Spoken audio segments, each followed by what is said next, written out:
Hey, Reagan, welcome to the show. As a way of getting started, tell us about yourself. Thank you so much for having me.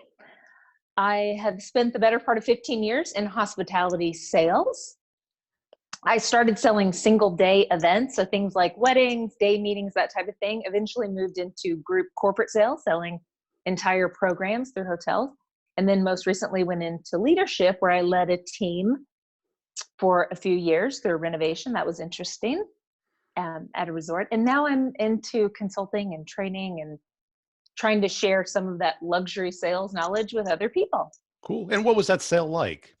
Was I'm sure it was kind of, did they view you as a commodity? What was the major challenge? A major challenge was that we were in the luxury set. Yeah. When you sell something like that, as I'm sure you know, I had a toilet, a bed, a ballroom, front desk, just like every other hotel.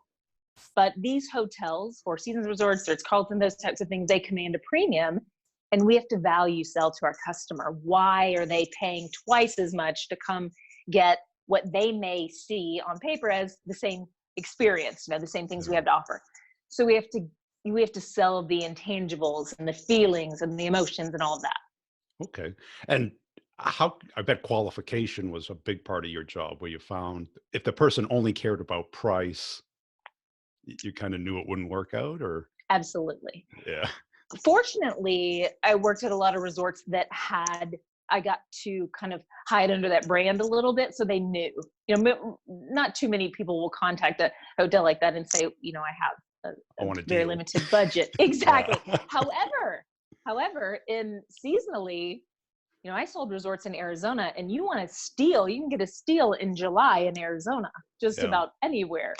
So working through a little bit of that, but you're exactly right. It wasn't a price sell. It was, we had to qualify exactly what they were looking for. As you can imagine, we did a lot of 60th anniversary conferences, a lot of, they wanted to take it up a level, and that was coming to our location, or they themselves were positioned as a luxury Company. Yeah. company, and they wanted to host something at a hotel like that as well.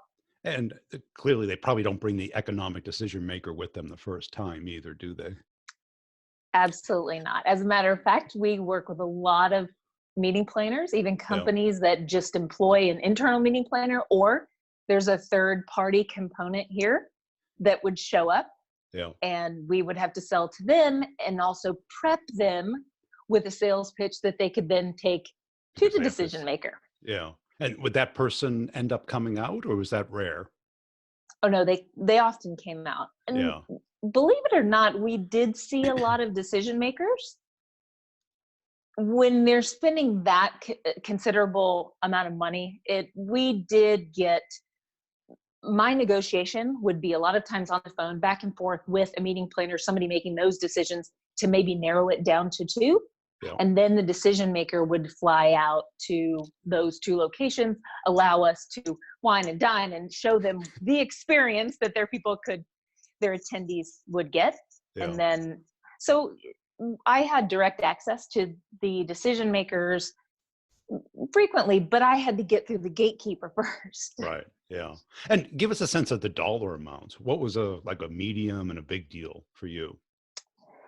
The most recent hotel, so I started my sales career in a hotel that had about 200 guest rooms. And even as a luxury hotel, we would see a decent sized contracted meeting be about $250,000, So something it's a like big that. deal. Then I moved over to a 650 room hotel, Yeah. and those kind of paled in comparison. Then we would see things $750,000. We had there were 9 sellers on my team, and we had a goal that well exceeded about $40 million for the year. So what we were selling chunk at a time would be, just to give you an example, because I know a lot of people don't understand this. Let's say company X came, they wanted 350 hotel rooms for 4 days. They wanted breakfast, lunch, and dinner for 4 days. They wanted spa, golf, meeting room, AV, all of that stuff. And we had to do a contract that encompassed everything that they wanted. that's where the amount came from. Wow. So those are So big it wasn't deals. just on, yeah, it wasn't just on just hotel rooms. Yeah. Or Yeah, just a banquet room and a meal, right, like a wedding or something like that. It right. was And that's how I started my career. I started my career selling just single day, meeting space. So it was just like you said, a wedding or a day meeting, which is very small. That includes maybe a room setup fee, a little bit of AV, maybe a beverage station with some coffee, that type of thing. And it blossomed into, for the bulk of my career, I was a territory seller of those events that I just talked about. And then the last few years, I moved into leadership and that was and and leading people to sell that. what differentiated you from the other people that were doing it? What made you very successful at it? Probably the level of customer service. And that sounds really canned for me to say. One of the things that I preach over and over again is the stamina of sales. I talk about this all the Yeah. time. In luxury sales, you can't fall short on any spot. Yeah. You can't fall short on the follow-up. You can't fall short on the close. You can't fall short on the prospecting. You have to treat them at the highest level of customer service from start to finish. So what set us apart was if they inquired at our hotel, from the minute they inquired, they got exceptional service, follow-ups. When I tell a lot of people we had things in place, there's a reason Four Seasons has the reputation it does. We had standards of, if we got an inquiry, we had until 3:00 that day to respond, or Yeah. 9 a.m. the next day to respond. We had an 18-hour policy of follow-up. And these things were tracked and monitored, and it seems a little micromanaging, but to keep a reputation like that and to have it for as long as we have, there's not a day you can slip. Right. Yeah. And every time I've been at one, the service has been amazing. Hmm. And I've And the gone only way back to, several great. times. Yeah. The one in That, Maui was amazing. oh, that is one of my absolute favorite hotels. Yeah. Absolutely.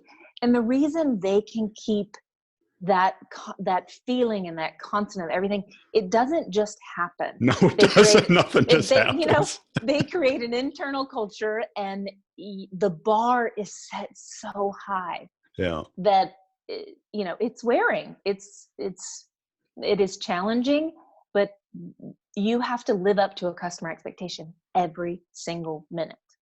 Now, I got to imagine that as soon as they leave after that first visit, how do you, that's where the deal goes to risk, right? Because they had a great experience, but it's now to go to the next one. And Correct. you probably, were you the first people they typically visited, or were you near the If I end? had it, if I had a say so, I Yeah. always wanted to be last. Yes. Yeah. Always wanted to be last, because I knew then they would tell me little nuggets along the way. Oh, well, the other ballroom had this, or the other front desk check-in, they were going to give us a separate satellite exclusive check-in, or, they would drop little nuggets of things that I could capitalize on. I always wanted to be last. And the other thing that was very important was knowing your competition. Yeah. I needed to know exactly who else I So was they up were looking at. against. Yeah. Right.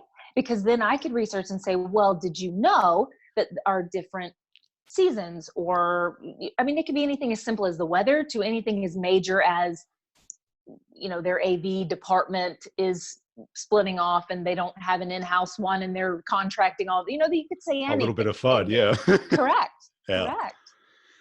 Yeah, because I remember probably the fifth time I was in Maui, I had to stay next door at the Marriott because I was there on business. There was no way I Mm-hmm. could expense the Four Seasons, but they were right next to each other. Uh-huh. And the view at the Marriott is much better, but the Four Seasons is the service. I used to walk over and get the morning coffee they'd put out. It was so good. Oh, great. It's one of the perks. I would have done the same thing. It was so nice. Now, how did you keep the ball moving? Let's say you have a great day with them. Of course, they want a proposal, but as soon as you give them that, it's going to be probably more. You're probably at the high end, Mm-hmm. right? And When we went to ask for the business, before we asked for the business, oftentimes, like I mentioned, I knew towards the end, because of a purchase like this with so many moving parts, we were up against one or two other hotels. Yeah. And I would position myself knowing exactly, because no hotel's perfect. So let's say I have three things that they don't love, and the competition has three things that they don't love. I need to make my things seem trivial, and Yeah. those three things seem monumental. Yeah. And that's what you do. You let me give you an example. One of the hotels I sold was way out, far away from the hotel. People are hung up on having a resort really close to a hotel. I'm sure it's easy for their travelers. I understand that. Right. Yeah. We were way far away. Well, for one particular client, for a lot of clients, that seems like a negative. For another client, they want something really exclusive. They're going through a top secret merger. That's all they've talked about this whole time, the people that they're bringing in. So I highlight that as exclusivity, that we're far away, but there's one access point in and out of the hotel. We can take care of your security. We can do this, we can do that. We're not in the city center where it's just a raging visible. in and out. Yeah. Exactly. And so go ahead. I'm sorry. No, go ahead. Why did you feel like having a system? Because I'm a big believer in it as well, because too many reps wing it, right? They're just going from the current state, the feel, they get into the flow with the people, and they forget to, check all the boxes and walk them through the process. What system did you come up with, and why was it important? Again, it's not rocket science, and that's what I start when I train a lot of people, is I say, you're not going to learn anything here new today as far as the steps of the process. What you're going to learn is why it's important to do it and do it and do it. Yeah. So kind of the 5 steps that I usually take them through is prospecting, and then follow up, and then the pitch, which if you have inbound sales, that's kind of where you start, is at that pitch location. So it's asking the right questions and, all of that kind of thing. So prospecting, follow up, the pitch, and then follow through is what I call it, which is shocking, where most salespeople will kind of drop the ball. Get back to them in a timely manner. That seems so basic. Also with relevant information. So those not types just of checking things. in. Yeah. Yes. And then the close. So those are kind of the 5 steps. And going through that follow through that I talk about, making your information relevant to the client is key, because you have to think about how they're being hammered with information from all of these places. They're really concerned about the price, and they're really concerned about your guarantee. Then only send them that information. Yeah. Yes, I'm sure you have a beautiful PDF that's 35 pages long, but to attach that to an email and say, find your information in here, is not selling. It's not selling, it's service. Right. Right. Right. I mean, and how did you get, because I'm sure you give the proposal and they're going to start chopping at you constantly. Can you help us off on this? Can you throw this in? Any way we can get a couple extra rooms, get the president in the president's suite? And how did you give those things, but get what you wanted, which was probably access to the people who really are going to approve this? Right. Yeah. Transparency. One of the things I love about working with a third party, and I learned this back when I did weddings, is because it's a lot more business when you're working with a third party. It takes the emotion out of it. Yeah. I can say to a meeting planner, look, I'm going to level with you. I can give you 10 suite upgrades, but I'm never going to be able to give you 50% off of your AV. I can reason with her. She wants a good event, or he wants a good event for their customer. Yeah. I can say, look, this time of year, this is my give, this is my take. Tell me what is most important to your end user. I'll go to the depths of the earth to make that happen. All of it's not going to happen, that type of thing. When you're talking to an end user, it's not that way. Oftentimes they don't want to disclose the importance. Maybe the CEO brings his family and he wants the president, these things that the personal you don't really, you don't really want to say, but maybe a meeting planner or a third party person will be as candid with you as you are with them. Yeah. I kind of call that partners in crime, when you have like that champion that really wants to get it done. because you're making them look better. Exactly. Yeah. And sometimes I will say during a negotiation, to your point, sometimes we'll go back and forth and I will say, look, these are the 3 things that I can do. And this can come from you. You Yeah. know, you tell me, everybody's winning. We're not doing anything that isn't above board. It's just, they need to make themselves look good. I need to make the hotel shine. So whoever gets credit, I don't care Doesn't about that. matter, right? Right. Yeah, and that's it, because you want that transparency, because until you really know what they care about, it's hard to talk to it, Mhm. right? And The- yeah, right. If they and bring in their what's family, if they're golfers, if right. the event is really just a excuse for a big vacation, like a sales club or something, right? A boondoggle, A yes, exactly. boondoggle, yeah. Right. And that happens. Really, what's really can throw you for a loop is when the end user is not transparent with their planner or their third Right. party. So Yeah. they may say, this is important. What I've had happen before, I prefer they come together, because you could play good cop, bad cop all day long. So I prefer that if they are going to come out and visit, do the thing, I'd like the meeting planner, because first of all, also he or she is on the ground. They're the ones that are going to be taking the notes of the functional stuff. A CEO or, you know, a VP of sales is going to just be looking at the pretty and the this and the that. Yeah. So I prefer that they come together. But a lot of times I will negotiate on the phone with someone I've never met for days and days on end. Yeah. And then the CEO shows up and his or her vision is vastly different Yeah. than what his or her planner's vision may be. Yeah. And then that gets really interesting. You have to think on your feet and you kind of resell and reorganize and reset your strategy and renegotiate. And it's difficult, because then you're trying to pull things away that you gave so you can give things that are relevant. And Yeah. Because I'm sure they start immediately trying to get things and trying of to find, course, the stuff. But then Mr. Big Cheese or Mrs. Big Cheese comes in, and they're the ones that really approve it. And of course, they right. want their pound of flesh, Uh-huh. right? Mm-hmm. How did you Yeah. make that balance? You always make sure Too not much? to empty your basket to your mediator, Yeah. because you're exactly right. It's like, I need to give enough to get in front of the end user. And I Yeah. shouldn't say give, because it's not about it. I need to add enough value, Yeah. listen to what they're saying, be able to pitch that I can produce the event that they're looking for within a budget or whatever it is, just enough to get them on board.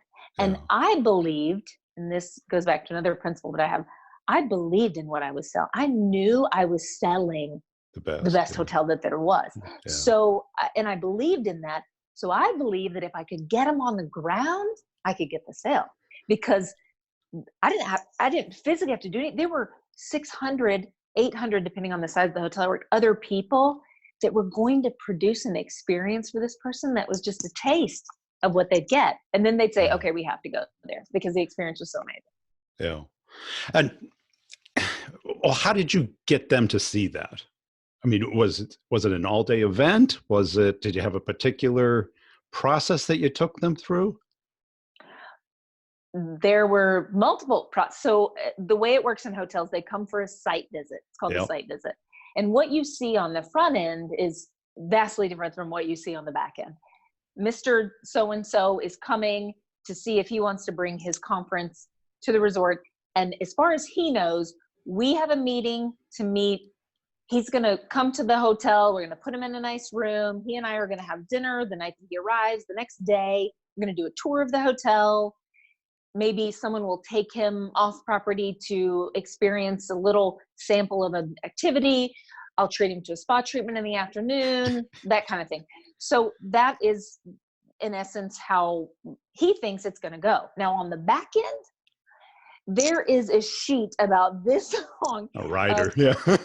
everything about everything about that man. Yeah. And his children's names, his this, where he went to college, where this happened, how long's he been with the company, his interests. We stalk social media.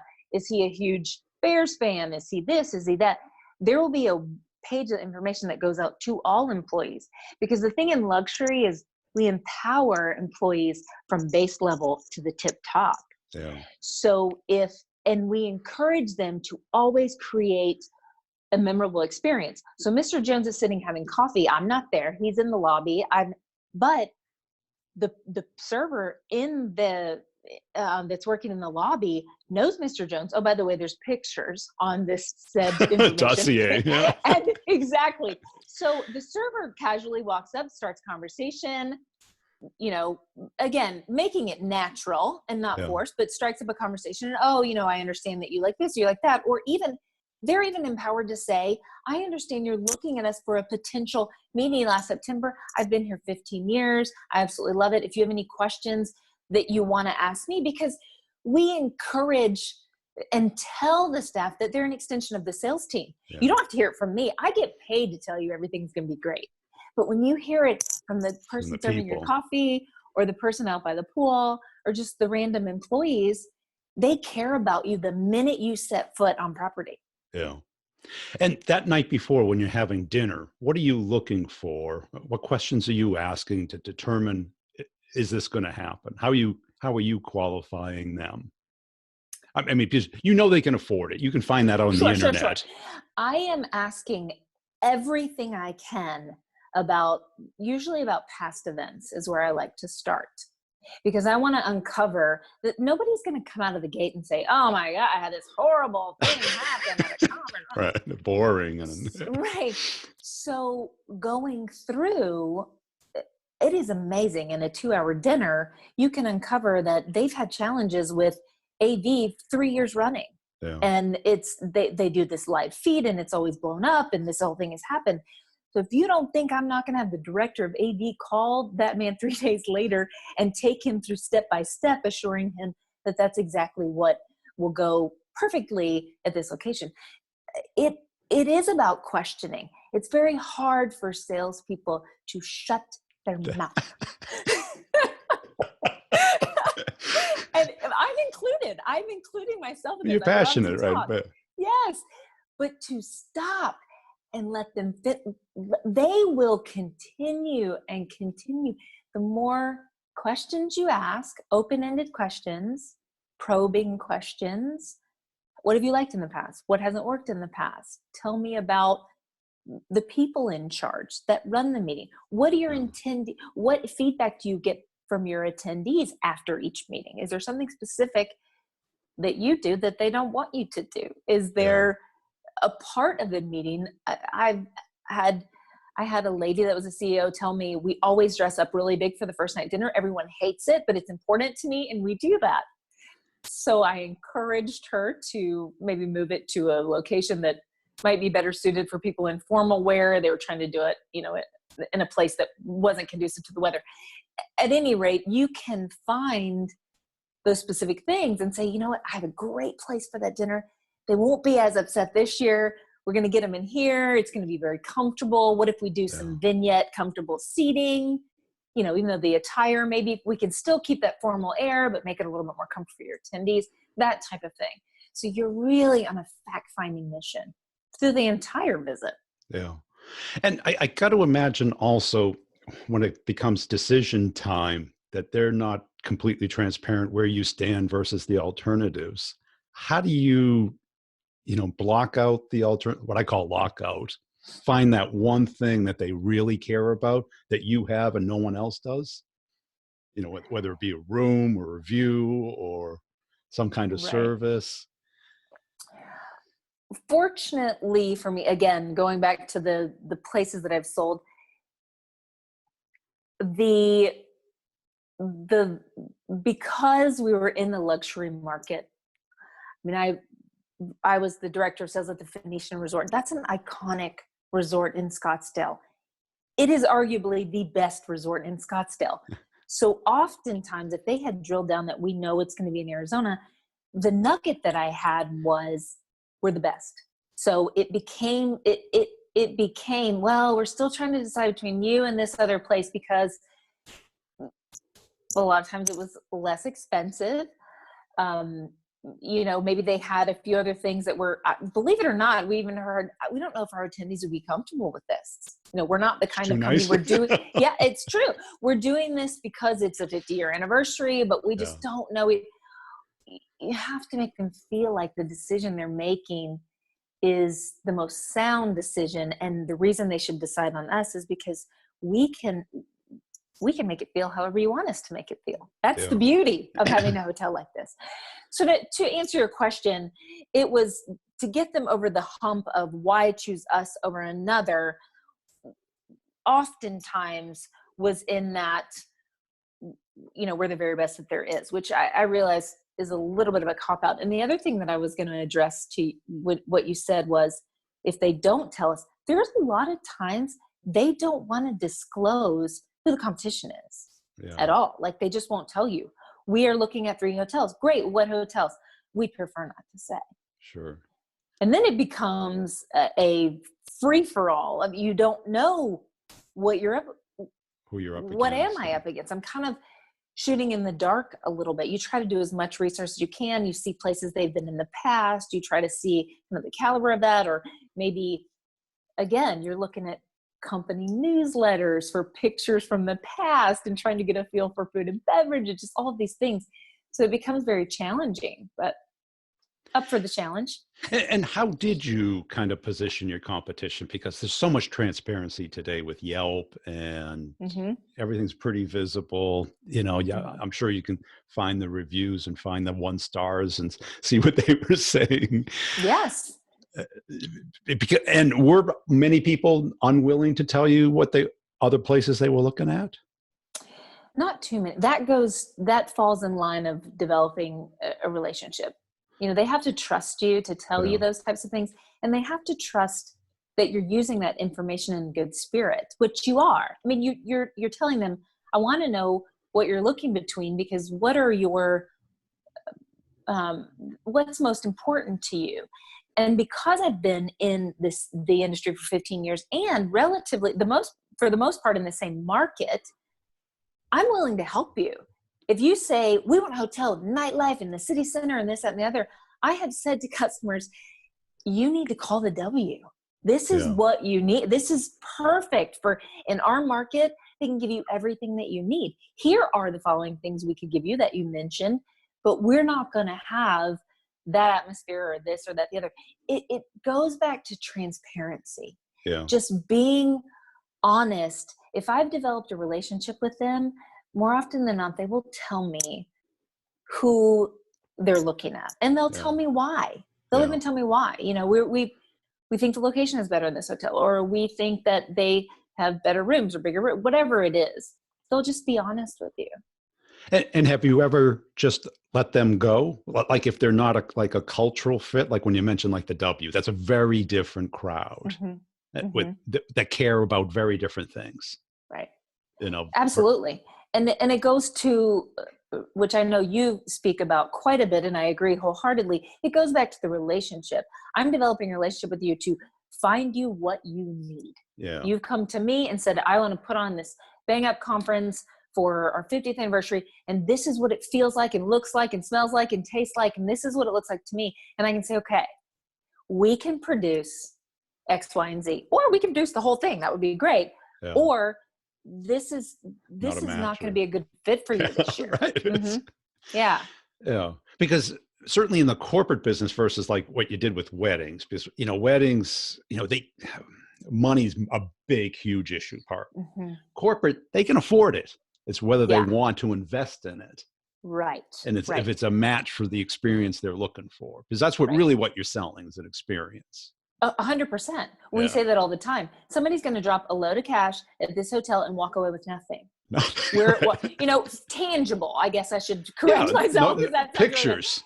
Tangible. They're walking out of, you go buy a car, you're driving away in a car.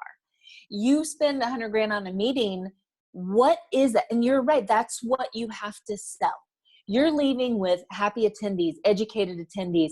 We can provide a think tank that this environment can jazz up all of your, get everybody moving, or show them that you appreciate them, or what are we trying to extract from the feelings of not just the person in charge of paying for this event, but those people that are going to be there? How is this event going to make them look? Yeah. And how did you keep them talking, keep them telling you what they care about? Because it's very much a kinesthetic sale, a feeling sale, versus anybody has a matrix of what they want. Because everyone's got rooms, everyone's got AV. Yeah. But that they're looking for a certain feeling, which is much like a wedding, right? It's a big thing. Sure. And that's exactly what it is. You're there to evoke an emotion. And it's easier to do when they're physically there in your product. Yeah. Then you can, that's extremely easy to present to them. Over the phone or during a presentation, some of these larger companies that are worldwide publicly traded companies, you get to pitch to them once a year for 15 minutes. They plan 110 meetings a year. I get to walk in, sit in front of their team of event planners, and I get to pitch a meeting to them for I get to pitch hotels to them for 15 minutes. And that's a lot harder because I can't have you taste the food in a dinner. I can't sit out on the patio with you and physically see the sunset. So what I try to do during that time is evoke emotion by giving them information they cannot find on the internet. I'm not going to waste my time doing a presentation on room counts and square footage of ballrooms and all that. They can look that up. What I'm going to explain to them is what it feels like to hike Camelback Mountain and then get to the very top. And you can see 4 mountain ranges as far as the eye can see. And some people argue you can see Mount Lemmon down in Tucson. It's God's country or what, those are the things that you want to show pictures of and that you want to evoke when you're trying to sell it without somebody being there. Yeah. And how about, was there any real epiphany that you had through your sales career when all of a sudden you felt like you got it, that you really got your flow state going? Some little shift that you made? It is back to kind of the core principle that I preach. I finally realized believe it or not, I was one of those people for the first 10 years of my career, which you hear a lot of people say, oh, you have it or you don't. In sales, you have it or you don't. And I was one of those people that believed that. I thought, maybe this was just something I was born with. I don't know, because I didn't go to school for sales. It's something I got into and I enjoyed. And I've seen people be successful and people fail. So for the first 10 years, I thought, well, maybe it's just that sixth sense, And I realized that was my epiphany after about 10 years. This is a process. It is a defined system. Four Seasons is that way, and I keep using them. I work for Marriott International too for their luxury collection. I should probably talk about them as well. And they're pretty good. Again, they're just a beast. So if you peel off kind of the Ritz-Carlton, that side of things, what I realized was selling is a process of prospecting, following up, pitching, following through, and closing. And you have to do it ad nauseum. And you have to do it when you don't want to do it. And you have to follow every little piece of the process, and you'll win some and lose some. But at the end of the day, you're going to win a lot more and you're going to make your goal. People would say, Reagan, you always make your goal. You always make your goal. I didn't get lucky. I didn't do anything. I wasn't extra. Or at least I didn't feel like I was. What I felt like I was a seller that never left anything out. I did it the way I was supposed to do it. And that's when I sit and look at a room full of sellers, I say, you all already have the tools. What you lack is constantly doing it. And the analogy that I often use is losing weight. I know this sounds kind of crazy, but we all know how to lose weight. It's true. It's you eat less, you exercise more. Exactly, right? It's a basic thing. But actually doing it is the hard part, right? That's the self-discipline. We keep buying books thinking that there's some, magic thing of move a lot less, eat a lot more, and still lose weight. We keep looking instead of just move and eat less. Right. And it's exactly the same in sales. Yeah. You know, to be successful in sales, you need to prospect, follow up, pitch, follow through, and close. You know, you need to do that. And you know, you need to do it every single time. But doing it is the other thing. And you are exactly right. People keep buying books about sales and this and that and all the things, looking for some gimmicky miracle.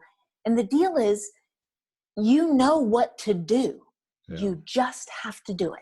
You have to do it. And how about as far as doing it better? How did you review every day? Did you review after every call? It sounds like you had kind of a system. Mm-hmm. I'm a huge proponent of a CRM. I think that some of the best ones are the older ones. And I know that sounds crazy, but because it's very succinct, it's very easy to use, to keep your information in there. The ones today are integrated with other systems, and there's so many boxes and so many this. I remember distinctly moving from, and I'm not, speaking ill of their software, but I went from using something that is used across companies like Salesforce, that type of thing, a CRM like that, to a proprietary system that was a beast. And it was such a beast that it was poorly used. And you can't have a poor tracking system when you're following a very succinct, process. 5-step process. Yeah. Because every time I prospected somebody, I made a note. Every time I called someone, I made a note. Every time my life was my running to-do list in my CRM, because we, again, had developed standards within the company. You follow up 5 times before anything falls away. You follow up 10 times if it's been past the proposal process. So the only way to know how to do that with all the balls in the air is to track it very, very specifically. Cool. Hey, this has been a great conversation. Where can people go to connect with you and learn more about your work? I am on LinkedIn. That's probably the best place to do that. I like to put up little sales tidbits, and certainly available to train, speak, consult, that type of thing.